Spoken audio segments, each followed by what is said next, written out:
Olá, Arthur aqui novamente, com o terceiro e último vídeo da sequência apresentando a obra A História da Conquista do Peru, de William Prescott. No vídeo anterior, apresentamos desde as primeiras expedições de Francisco Pizarro na América do Sul até a sua invasão ao Império dos Incas, a execução do Inca Atahualpa e a nomeação de um novo Inca.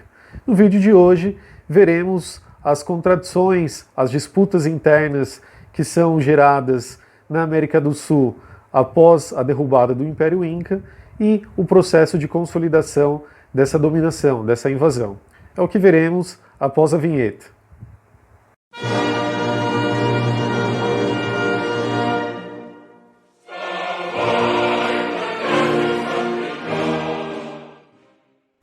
Bom, tendo executado Atahualpa e nomeado sob seus critérios um novo Inca, Pizarro vai dar continuidade à sua invasão e vai chegar em Cusco em 1533, em que os espanhóis vão entrar na cidade extremamente admirados, né, já que era uma cidade enorme para os padrões da época, né, segundo os relatos, seria uma cidade de mais de 200 mil habitantes, muito maior que praticamente todas as cidades europeias daquele momento. E além disso, era uma cidade repleta de enfeites, de adornos feitos de ouro, de esmeralda, de pedras preciosas dos mais variados tipos, né?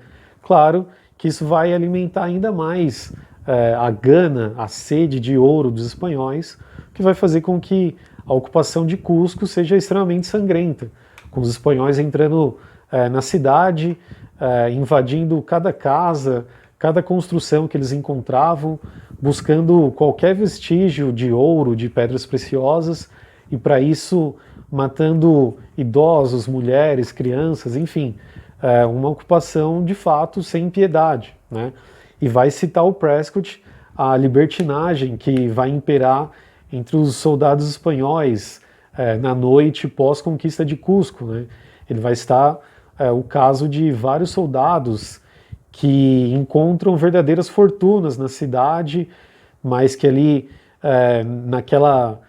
naquele entusiasmo, aposta tudo no jogo e no dia seguinte já não tem mais nada, e aí tenta roubar o soldado companheiro, gerava uma série de disputas, de brigas internas de fato, e enfim, toda a comoção que isso gerava, mas principalmente a injustiça e a crueldade em relação aos indígenas, né, que após a execução de Atahualpa em Caxamalca, vão ser completamente dizimados, praticamente assim que entravam em contato com os espanhóis.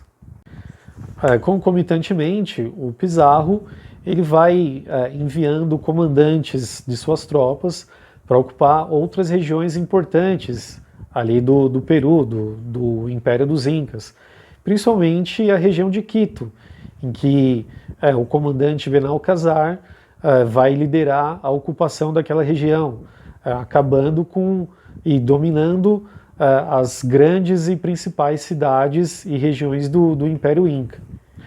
Bom, dando continuidade, avançando um pouco no tempo, em 1535 o Pizarro ele vai fundar então a cidade de Lima, que em sua origem era chamada de Cidade dos Reis, né, já que teria sido inaugurada no dia 6 de janeiro, dia de Reis, né, dentro do calendário cristão, e que a perspectiva do Pizarro era de criar uma nova capital que fosse mais próxima do litoral, né, já que Cusco, nesse sentido, era um pouco mais distante.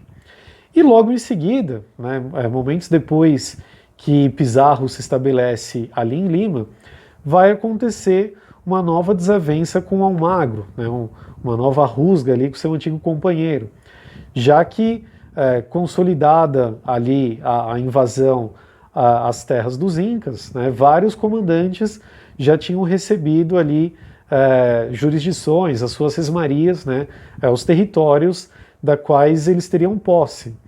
E o Almagro ele afirmava que a cidade de Cusco estaria dentro ali dos territórios a qual ele teria direito, né? Isso vai gerar uma disputa que quase leva Pizarro e Almagro entrarem em guerra naquele momento, né? Graças à intervenção de alguns oficiais que relembram até o acordo que eles tinham no passado, eles conseguem entrar num acordo, né? Pizarro ficaria com o governo da cidade, em que Pizarro envia os seus irmãos, né, para governarem em seu nome, e o Almagro decide então atacar mais ao sul, atacar a região do Chile, para que ele comandasse ali a sua própria grande conquista.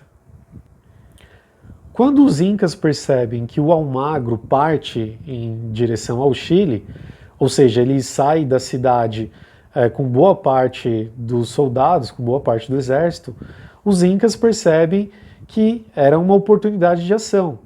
E aí eles conseguem contatar o Inca Manco, que na verdade não era um fantoche dos espanhóis, como o Pizarro esperava, e o Manco vai conseguir fugir. Ele só não consegue escapar completamente, porque quando ele estava quase ali escapando, alguns indígenas que apoiavam os espanhóis vão encontrá-lo e denunciá-lo para as tropas do Pizarro, né? Esses indígenas era de uma etnia, né, denominada de Canhares, e que era um povo que tinha sido conquistado pelos Incas há pouco tempo.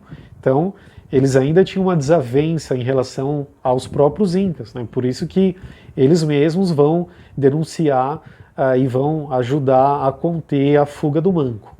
Bom, quando o Pizarro fica sabendo disso, ele ordena que o seu irmão vai para a cidade de Cusco, o seu irmão Hernando, né, que havia recém-chegado da Espanha, né, trazendo as jurisdições corretas, né, trazendo com exatidão aquilo que a coroa determinava como a posse de cada grande comandante, né.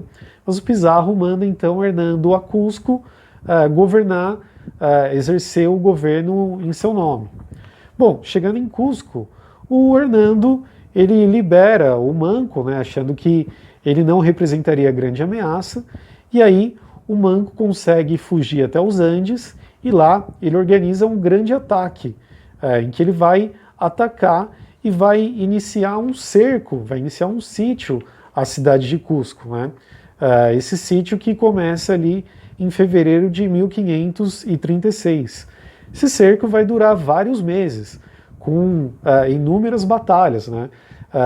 Em alguns momentos os incas, né, os indígenas, conseguindo avançar dentro da cidade de Cusco, posteriormente os espanhóis reconquistando ali território, ou seja, durante meses vai ficar num impasse, né? Não há de fato um resultado de imediato favorável aos espanhóis. E todo esse ataque organizado e liderado ali pelo Manco Inca, que o Pizarro acreditava que estava sob seu controle, mas na verdade ele foi um dos principais cabeças dessa grande resistência contra a ocupação dos espanhóis. Bom, após meses de cerco ali à cidade de Cusco, com todos os seus irmãos lá dentro, o Pizarro, Francisco Pizarro, ele vai enviar cartas, vai enviar mensagens a todas as grandes colônias ali da Espanha, na região do Panamá, a região, praticamente toda a colônia ao sul da Guatemala vai ser contactada pelo Pizarro, né? Ele vai apelar que todos os espanhóis enviem auxílio para garantir a defesa e a libertação ali da cidade de Cusco, né? Ele alegava que se Cusco caísse, seria impossível manter a possessão ali do Peru, né? E, ironicamente, quem envia a maior força militar para auxiliar ali os irmãos do Pizarro é exatamente Almagro, né, o antigo companheiro do Francisco Pizarro. E ele consegue, com a sua tropa, né, que era muito experiente, eles conseguem derrotar os soldados do Inca Manco, e dessa forma acabam com o cerco à cidade de Cusco, né, o cerco ali realizado pelos indígenas. Mas o Almagro ele exige que ele fosse reconhecido como governador de Cusco. E aí vai então iniciar uma outra disputa entre Pizarro e seus irmãos e o seu antigo companheiro, o Almagro. Dessa vez, nenhum acordo consegue impedir o Almagro de seguir suas intenções de ocupar e dominar a cidade de Cusco. Na verdade, a ocupação dos espanhóis no Peru, a partir desse momento, vai tomar um ar ali como se fosse Game of Thrones. Para quem assistiu a série, sabe que é marcado por uma série de traições, acordos sorrateiros, né? Antigos aliados traindo seus antigos companheiros e assim por diante. É algo bastante semelhante que vai acontecer na ocupação dos espanhóis. Então, a partir desse momento, uma série de guerras internas vão tomar lugar ali na região do Peru, entre os próprios espanhóis. Bom, o fato é que Almagro, tendo derrotado os incas que cercavam a cidade de Cusco, ele consegue dominar e ocupar Cusco e se autodenominar governador, né? E ele tenta negociar com o Pizarro para que ele fosse reconhecido como o grande soberano, ali, o grande controlador daquela área, daquela região. Pizarro vai enviar uma série de embaixadores, né? Dentre eles, né, ele envia o licenciado Espinosa, que era a terceira parte daquele acordo firmado no início da expedição, entre Pizarro, Almagro e o licenciado Espinosa. Acontece que o Espinosa, que foi enviado como embaixador pelo Pizarro, ele, quando está em Cusco, né, quando está entrando em contato ali com Almagro, ele é assassinado. Até hoje não se sabe exatamente as circunstâncias desse assassinato, né, se foi de fato algum subordinado do Almagro, se alguém sobre as próprias ordens do Almagro que realizou isso, ou se mais uma vez foi parte de um plano do Pizarro. O fato é que quando o Espinosa é assassinado, estando em contato ali com o Almagro, né, isso gera toda uma comoção, já que o Espinosa era uma figura importante na colônia espanhola, e dessa forma o Almagro ele perde todo o apoio, ele se vê completamente isolado. Ele tem então que fugir de Cusco, ele tenta escapar, né, já que ele estava completamente isolado, ele tenta retornar ao Chile, né, onde ele pretendia montar ali uma colônia própria, mas ele é interceptado pelas tropas do Pizarro e é derrotado na famosa Batalha das Salinas, né. O Almagro, então, é capturado e mesmo tendo apelado ao próprio Pizarro e aos seus irmãos pela sua liberdade, ele não vai ter perdão. Ele vai ser julgado e condenado e executado. Então, esse é o fim que vai ter o primeiro companheiro ali das expedições do Pizarro. Bom, o fato é que após a execução do Almagro, o Pizarro ele não vai ter ali nenhum grande rival durante algum momento, de forma que ele vai começar a governar o Peru de forma um tanto autoritária e nepótica, né, já que ele vai beneficiar bastante os seus irmãos, os seus conhecidos, o que, em grande medida, vai gerar uma oposição dentro de outros setores ali que faziam parte da colônia, dos ocupantes espanhóis da região. Após a execução do Almagro, o Francisco Pizarro enviou seu irmão Hernán para informar a coroa diretamente. E a coroa, quando recebe o irmão do Pizarro, curiosamente manda o prender, né, já que, apesar de entender, de certa forma, a legitimidade, digamos assim, do Pizarro ter derrotado as tropas do Almagro e garantido o controle de Cusco, o rei achava que passava da jurisdição do Pizarro ter executado uma figura tão importante como o Almagro. Então, o irmão do Pizarro, né, o Hernán Pizarro, vai ficar preso lá na Espanha por mais de 40 anos. Né? E, ao mesmo tempo, o rei da Espanha, vendo que a dominação do Pizarro estava talvez fugindo do controle, envia para a América um representante direto da coroa, que é o embaixador Vaca de Castro. Ele é enviado para servir como um auxiliar, digamos, do Francisco Pizarro, né? Ele não é enviado para tirar o Pizarro do poder, mas só uma forma de evitar que o Francisco Pizarro tomasse qualquer medida drástica contra a coroa, uma forma de controlar o seu poder. Nesse meio tempo, o filho do Almagro ele vai montar uma conspiração para assassinar o Pizarro e vingar o seu pai.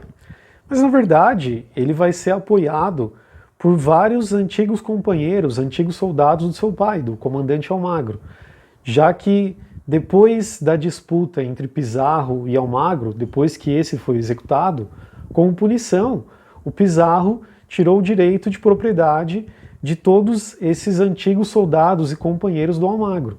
Então, eles vão iniciar uma disputa contra o Pizarro, agora por uma questão de propriedade, de acesso às riquezas ali da América do Sul.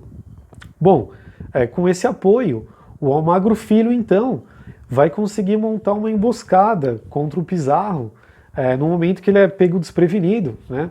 Na verdade, o Pizarro, conforme aponta o Prescott, ele até chega a ser avisado dessa conspiração, mas ele se achava tão intocável, né? Ele achava que seu poder já era tão grande ali na América do Sul, que ele achava impossível qualquer pessoa conseguir atacá-lo. Mas o Almagro Filho consegue montar uma emboscada, pega o Pizarro desprevenido e ele então é assassinado. Pizarro é assassinado pelos antigos homens do Almagro. Isso, mais uma vez, vai gerar um vácuo de poder, uma vez que o Almagro Filho, então, com o assassinato do Pizarro, ele ocupa Cusco, ele tenta estabelecer um governo local e as demais regiões do Peru vão ser, então, governadas por Vaca de Castro, aquele representante enviado pela coroa. O que o Almagro Filho pretendia era manter o governo de Cusco até chegar um juízo, até chegar uma decisão direta do rei, já que ele alegava que havia assassinado, havia derrubado o Pizarro como uma representação ao povo, né? Ou seja, ele vai até tentar colocar um caráter de legitimidade, ele vai alegar que o Pizarro estaria exercendo seu governo como um grande tirano, além do fato de estar beneficiando ali os seus parentes e os seus conhecidos. Mas o Vaca de Castro não quer nem saber, ele estava ali enviado para garantir a ordem nas possessões coloniais, então ele vai iniciar uma guerra contra o Almagro Filho. Após o assassinato do Pizarro em 1541, então, nós temos aí uma outra guerra civil dentro dos marcos ali da ocupação espanhola. Dessa vez, das tropas do Almagro Filho contra o governo do Vaca de Castro, que era diretamente o representante da coroa, né? Com todo o poderio e influência, o Vaca de Castro acaba vencedor, ele derrota o Almagro Filho, que também é julgado e executado como um rebelde, e o Vaca de Castro, então, tendo eliminado ali o seu principal rival, ele vai iniciar uma série de reformas, né, uma série de políticas para a região do Peru. Essas políticas, principalmente, vão incluir a regulamentação da mita, né, aquele imposto que incluía trabalho forçado da mão de obra indígena, ou seja, ele vai estabelecer ali os padrões da superexploração, do trabalho forçado, do trabalho escravo dos indígenas, já que grandes minas de prata já tinham sido descobertas naquele momento, inclusive Potosí, né, embora não se sabia toda a riqueza de Potosí, mas já sabia de sua existência. E por outro lado, o Vaca de Castro vai colocar em prática uma política de miscigenação com os indígenas, né? Claro que uma miscigenação forçada, mas é um aspecto notável, já que o Prescott vai apontar que é uma diferença marcante da relação com os indígenas, por exemplo, da América do Norte, principalmente ali nos Estados Unidos, que conforme o homem branco ia avançando, os indígenas iam se retirando para terras cada vez mais afastadas. No caso do Peru, da América do Sul, vai haver um processo de miscigenação de grande parte das populações. Embora uma miscigenação forçada e em prejuízo aos mestiços, né, aqueles considerados não brancos, mas você vai ter ali uma espécie de inclusão forçada desses indígenas, né, o que era até, mais uma vez, uma maneira de garantir uma grande massa de mão de obra para as pretensões espanholas na ocupação da América do Sul. Todavia, o Vaca de Castro ele não havia sido enviado para a América para servir como governador, mas como um limite, digamos, aos poderes do Pizarro, né? Então, logo em seguida, o Peru é elevado à categoria de vice-reinado e é enviado pela coroa o vice-rei Blasco de Núñez. Esse sim deveria assumir todo o controle da região. E junto dele viria uma nova política indigenista, já que naquele período a obra do Bartolomeu de las Casas, que denunciava o tratamento, toda a crueldade, toda a violência sofrida pelos indígenas no processo ali de colonização, essa obra acabou surtindo algum efeito sobre a coroa, né? O Bartolomeu de las Casas conseguiu convencer os reis espanhóis da necessidade de limitar toda essa violência em relação aos indígenas, né? Então, junto com o novo vice-rei, Blasco de Núñez, chegaria essa política indigenista, que valeria para a América Espanhola como um todo. Mas, por exemplo, o vice-rei do México, quando viu a necessidade de implantar essa política, ele sabia que aquilo não seria possível. De forma alguma, ele acabaria com a principal mão de obra dos espanhóis na dominação da América. Então ele sabia que, diante dos proprietários da colônia, aquilo seria inviável. Mas o Blasco Núñez, como era um vice-rei inexperiente e que ainda estava visando consolidar o seu poder, ele tenta de toda forma aplicar essa nova política, que visava reduzir a violência e a superexploração em relação aos indígenas. E é claro que a população espanhola do Peru vai se colocar completamente contrariada a essa política. Afinal, era a base da existência dos espanhóis na América. Era a exploração do trabalho escravo indígena, né?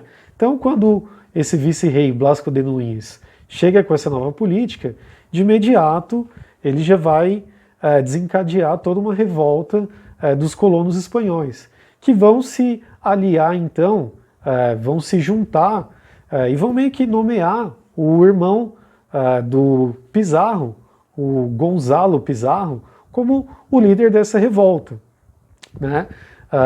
Então, eles tentam convencer o Gonzalo de que eles precisavam acabar com essa política. E a única forma de acabar com essa política indigenista era derrubando o Blasco de Núñez. Para isso, eles vão conseguir armar um exército poderoso para os padrões da colônia espanhola na América do Sul e vão derrotar o Blasco de Núñez. Então veja, o primeiro vice-rei do Peru, o vice-rei enviado pela coroa, ele vai ser derrotado, vai ser morto em combate pelos próprios colonos espanhóis na América do Sul. Isso era uma forma clara dos colonos ali do Peru mostrarem que não podia mexer na questão indígena, não podia alterar nada das relações de superexploração em relação aos indígenas. Bom, em seguida, conforme o Blasco de Núñez ele é tirado do poder, ele morre em batalha, né, contra o Gonzalo Pizarro, o Gonzalo vai assumir então como governador geral da região. Mas, em última análise, isso foi a partir de uma revolta, não foi a partir de uma determinação da coroa. Aí é claro que entrava num imbróglio em relação ao próprio rei espanhol, já que você tinha aqui no Peru um rebelde no poder, né? Mas era um rebelde que tinha muita legitimidade, já que ele havia liderado toda aquela revolta em nome e representando todos os interesses dos proprietários espanhóis da América do Sul. Para contornar essa situação, o rei Carlos V ele envia então um embaixador, que não seria agora um governador nem um vice-rei. Ele seria o presidente da audiência real, que era uma instância de controle e conselho da coroa espanhola. Eles enviam então o Pedro de la Gasca, que seria esse presidente da audiência real. Ele deveria ter a missão de assumir o controle da região do vice-reino do Peru e, inicialmente, evitar novos confrontos e restabelecer o alinhamento do Peru com as intenções da coroa. O Pedro de la Gasca chega ao Peru, então, em 1546, com essa missão de restabelecer a ordem da coroa espanhola no vice-reinado do Peru. Mas é claro, então, que ele vai encontrar a resistência do Gonzalo Pizarro, que já havia se consolidado como o principal líder e, na prática, governador da região, né? Inclusive, o Gonzalo ele é aconselhado por, oficiais, comandantes próximos, a declarar um governo independente da coroa. Então, já no ano de 1546, você tem ali a primeira ideia, a primeira intenção, digamos, de um projeto de independência na América do Sul. Embora, claro, o Gonzalo não vai seguir essa ideia. Ele não pretendia se declarar como um governo independente, mas ele visava derrotar o Pedro de la Gasca para se mostrar, digamos assim, tão poderoso que o rei teria que consolidá-lo como o grande governador geral da região do vice-reino do Peru. Inicia-se então mais uma disputa interna, mais uma guerra civil entre os colonos ali da região do Peru. Dessa vez, os partidários do Gonzalo Pizarro contra o Pedro de la Gasca, que era um enviado direto da coroa espanhola. O Gonzalo Pizarro, como ele tinha o controle e o acesso às principais riquezas da região do Peru, inclusive as minas de Potosí, que já produziam muita prata, ele vai conseguir montar e paramentar um grande exército para os padrões da colônia no Peru na época, né? Inclusive com equipamentos que eram de difícil acesso à região, como por exemplo o cavalo, mesmo pólvora e aço. Mas ele tinha acesso a tantas riquezas que ele conseguiu comprar tudo isso e armar esse seu exército. O Pedro de la Gasca, por sua vez, ele era um teólogo e era um inquisidor experiente, inclusive com experiência com diplomacia, por exemplo, nas guerras religiosas ali na Europa. Então, ele chega da Espanha à América do Sul praticamente sem nenhuma tropa. Na verdade, a sua comitiva era formada só por 3 pessoas, né? Então, Gonzalo Pizarro achava que facilmente conseguiria derrotar esse enviado da coroa e se consolidar como o grande governador da região. Mas o Pedro de la Gasca, ele tinha uma experiência diplomática bastante considerável e ele consegue, aos poucos, ir convencendo todos os grandes proprietários, inclusive grande parte dos oficiais do próprio Gonzalo Pizarro, a abandonar as intenções desse governante e se alinharem às intenções da coroa, que eram representadas pelo Pedro de la Gasca. Então, em última análise, ele colocava que aqueles que se opusessem às suas medidas estavam, na verdade, se opondo às próprias intenções da coroa espanhola. Dessa forma, ele vai conseguir, aos poucos, minar qualquer apoio que o Gonzalo Pizarro poderia ter. Então, embora ele tenha paramentado, tenha montado um exército rico, poderoso para os padrões da época, ele aos poucos vai vendo cada um de seus oficiais deixar de apoiá-lo, né, de tal forma que o Gonzalo Pizarro é derrotado com quase nenhum confronto direto, né? Poucos soldados morrem em batalhas nessa disputa entre o Gonzalo Pizarro e o Pedro de la Gasca.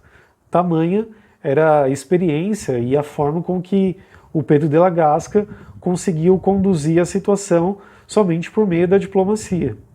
Depois que a maioria dos seus oficiais o abandona, o Gonzalo Pizarro até tenta fugir, mas eventualmente ele é capturado, julgado pelo Pedro de la Gasca e é executado como um rebelde em 1548. Então, dessa forma, todos os parentes do Pizarro acabam tendo esse final letal, uma espécie de vingança irônica da história para os Incas, né, já que Francisco Pizarro foi assassinado pelo filho do Almagro. Seu irmão Juan Pizarro morreu durante as batalhas no cerco de Cusco. Hernán Pizarro ficou preso na Espanha por mais de 40 anos. E o Gonzalo Pizarro foi executado como um rebelde aí em 1548. E, na verdade, o Prescott vai indicar que os Pizarros, por conta desse ato de rebeldia, né, desse levante do Gonzalo Pizarro, toda a família Pizarro vai ser excluída, digamos assim, de qualquer possessão, tanto na Espanha quanto na América, né? O Prescott vai indicar que só 2, 3 gerações após a morte do Francisco Pizarro é que algum parente seu vai ter algum reconhecimento, né? E é um reconhecimento bastante limitado, né? Só algumas pequenas propriedades e, enfim, alguma legitimidade às ações do Francisco Pizarro. Mas, no geral, ele e os seus irmãos vão acabar todos tendo esse final letal, o que, do ponto de vista dos Incas, acabou servindo como uma vingança histórica. Dessa forma, o Pedro de la Gasca consegue restabelecer a ordem ali na colônia do Peru, no vice-reino do Peru, acaba com qualquer tentativa de rebelião, principalmente porque ele derruba a política indigenista, ele volta, digamos, a liberalizar a superexploração do trabalho dos indígenas, né, do trabalho forçado, embora ele vai realizar uma série de reformas ali que incluía, por exemplo, a educação dos indígenas, né, pelos missionários, né, nas escolas cristãs. Ele vai realizar algumas reformas no que se referiam a alguns tributos, ao direito de algumas heranças, né, dos chamados conquistadores. Mas, enfim, o Prescott, ele, na verdade, encerra o livro após a derrota do Gonzalo Pizarro, porque, a partir de então, se encerram os períodos ali de guerra civil no Peru, e dessa forma, para o Prescott, se consolida o domínio da região e o total controle pelos espanhóis e a queda e a ruína do Império Inca.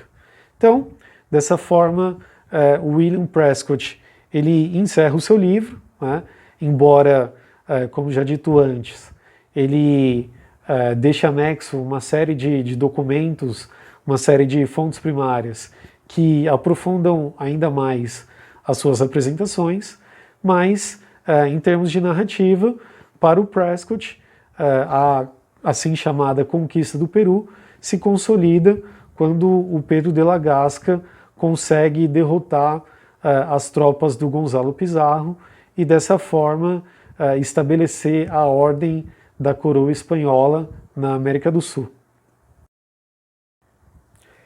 Dessa forma, então, encerramos a apresentação da obra do William Prescott, que foi mais um dos livros que Marx leu para compreender o processo colonial na América. E é isso. O canal segue aí com suas análises de conjuntura e seus outros vídeos em várias outras categorias, que vai desde economia, cultura, sociedade, política. Então vale a pena seguir. É isso. Nos vemos. Valeu!